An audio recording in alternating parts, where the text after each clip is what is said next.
Hello friends, welcome to my channel. ఈరోజు మనం ఈ వీడియోలో మెగా డిఎస్సికి సంబంధించిన ముఖ్యమైన మరియు ఇంపార్టెంట్ అప్డేట్స్ గురించి అయితే మాట్లాడుకుందామండి.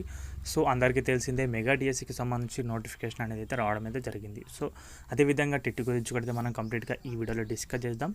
సో వీడియో అనేది చాలా యూస్ఫుల్గా అయితే ఉండబోతుంది. వీడియో స్కిప్ చేయకుండా లాస్ట్ వరకు అయితే చూడండి గైస్. చాలా కంప్లీట్ ఇన్ఫర్మేషన్ అనేది అయితే ఈ వీడియోలో అయితే లభిస్తుంది. సో మెగా డిఎస్సి నోటిఫికేషన్ అనేది ఎన్నో రోజుల నుంచి ఎదురు చూస్తున్నారు అభ్యర్థులు. సో ఎట్టకేలకు నోటిఫికేషన్ అనేది అయితే రావడం అయితే జరిగింది. సో దానికి సంబంధించి ఆన్లైన్ అప్లికేషన్స్ కూడా అయితే తీసుకుంటున్నారు.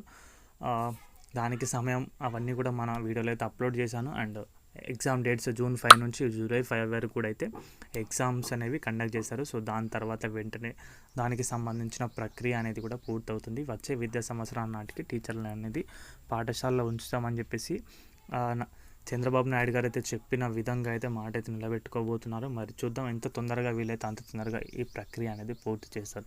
సో మరి చాలామంది అభ్యర్థులు అయితే అడుగుతున్న విషయం ఏంటంటే కనుక మరొక టెట్ అనేది అయితే ఉండడానికి అవకాశం ఉందా అని చెప్పేసి. సో ఈ డిఎస్సి అయిపోయిన తర్వాతనే ఇంకా టెట్ నోటిఫికేషన్ అనేది ఉండబోతుంది. ఇప్పుడైతే టెట్ నోటిఫికేషన్ అనేది అయితే రాదు, ఎందుకంటే దీనిపైన ప్రభుత్వం అనేది ఫుల్ ఫోకస్ అయితేగా ఉంది. ఎందుకంటే చాలా రోజుల నుంచి పోస్ట్పోన్ చేస్తూ ఎక్కడికెళ్ళకి ఎప్పుడైతే తీసుకొచ్చారో, సో ఇదైతే కంప్లీట్ చేసిన తర్వాతే మళ్ళీ ఆలోచిస్తారు.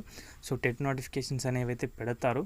బట్ ఈ డిఎస్సి అనేది కంప్లీట్ అయిపోయిన తర్వాతనే మరి మరొక డిఎస్సి అనేది వేస్తారా ఎప్పుడు అనే దానిపైన ఎలాంటి ఇన్ఫర్మేషన్ లేదు. అది కూడా వచ్చే వరకు నమ్మకం కూడా లేదు. ఎందుకంటే ఈ డిఎస్సిలో 16,347 పోస్టులు ఎక్కువ స్థాయిలో పోస్టులు అనేవి అయితే ఉన్నాయి కాబట్టి మరి మిగతా ఖాళీలు అయితే ఉంటేనే డిఎస్సి నోటిఫికేషన్ అయితే వేయడమే జరుగుతుంది.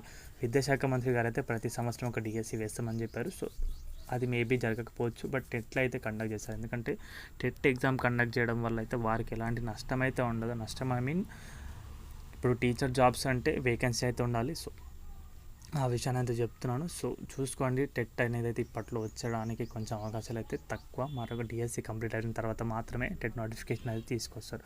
సో ఇది గైస్ వీడియో అయితే కనుక వీడియో నచ్చితే వీడియోకి అయితే ఒక లైక్ చేయండి. మన ఛానల్కి ఎవరైనా కొత్తగా వచ్చిన సబ్స్క్రైబ్ అయితే చేసుకోండి. థ్యాంక్స్ ఫర్ వాచింగ్ అందరికీ.